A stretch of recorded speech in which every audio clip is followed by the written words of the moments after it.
The Boy and the River. There was once a young shepherd boy named Nadab who lived near Jericho. Every day, he led his sheep near the Jordan's banks, letting them drink and rest. His grandfather, old and nearly blind, would sit under a tamarisk tree and tell him stories, not from imagination, but from memory, from the scriptures. "Child," the old man rasped one evening, "this river remembers." "Remembers what, grandfather?" Nadab asked, eyes wide. "Every miracle. Every promise. Every tear and triumph of our people."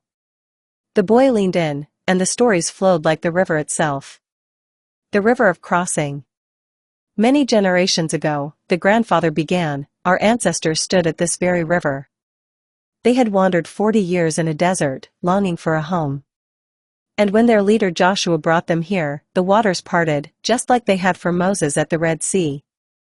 God himself stopped the river, he whispered. So the people crossed over on dry ground into the land of promise. The river of humility. In its waters, another man came. Not to cross it, but to descend into it. Nadab's heart quickened. "You mean?"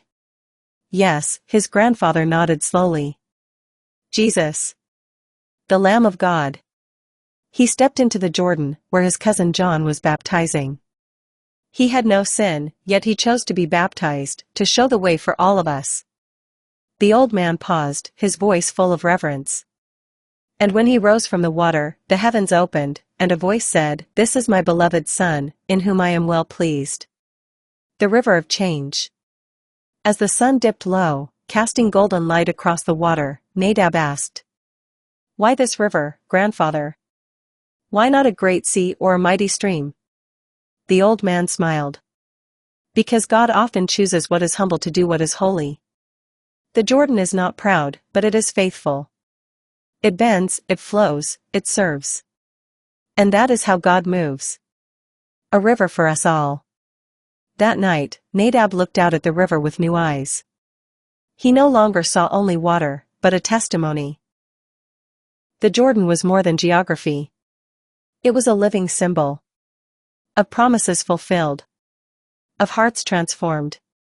Of old things buried, and new life raised. And in his heart, he whispered a prayer.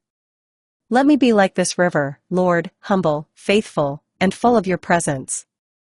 Reflection.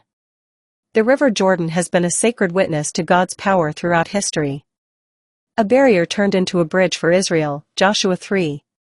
A baptismal womb for Jesus' ministry, Matthew 3.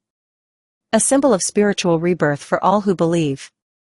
To stand by its banks is to be reminded. God meets us at the waters. And what enters the Jordan never leaves the same. Like, share, follow and comment.